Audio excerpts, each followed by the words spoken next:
We're here with California State Controller John Chiang and AAA Fund honorary member John Chiang on Judy Chu's soon-to-be victory party. John, first can you tell us about Judy and why you're supporting her, Judy Chu? Well, I've been a longtime friend of Judy's. We've been friends for nearly, or in excess of 2 decades.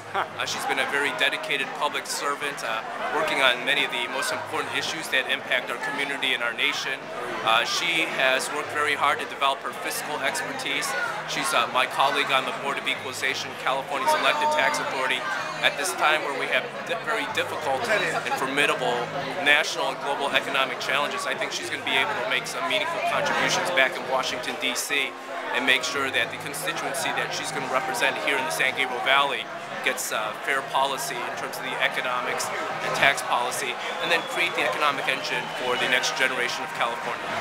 Now, speaking of fiscal stewardship, it's expected that tonight California voters will vote down the propositions and that California will probably hit about a $21.3 billion deficit. As state controller, what's going to happen? What do you think we can do to bridge that awful gap? Well, we have some immediate cash challenges that are going to impact this state at the very beginning of the next fiscal year. The governor indicated when the budgetary deficit was zero, that we had a $10.6 billion cash deficit that would face the state in December. Now that the cash deficit will bloom to between $16 billion and $23 billion, cash management is going to be an even greater challenge. I'm hoping not to take these steps that I had to in February, where we had to defer some very critical payments to many of the vulnerable populations.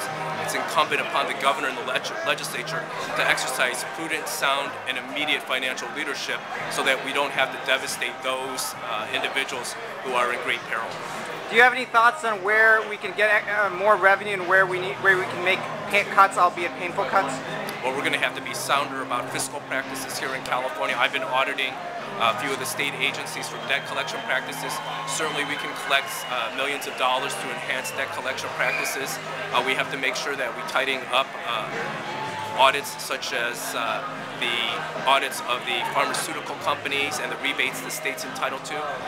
When a previous controller audited, we were entitled to between $50 and $75 million in drug rebates, so that's additional monies that we can find. And so if you add a lot of those programs up, we're going to have some significant savings. That's going to make sure that we can continue to finance essential public structure programs such as education, healthcare, public safety, and infrastructure. Now, you've been in support of IRV, instant runoff voting, and that's something that could potentially save the state a lot of money. Just as one example, this race with Judy will probably go to runoff because she won't get, probably no one will get 50%. That runoff will cost $2.5 million, even though its outcome will probably be or formality. Do you think that?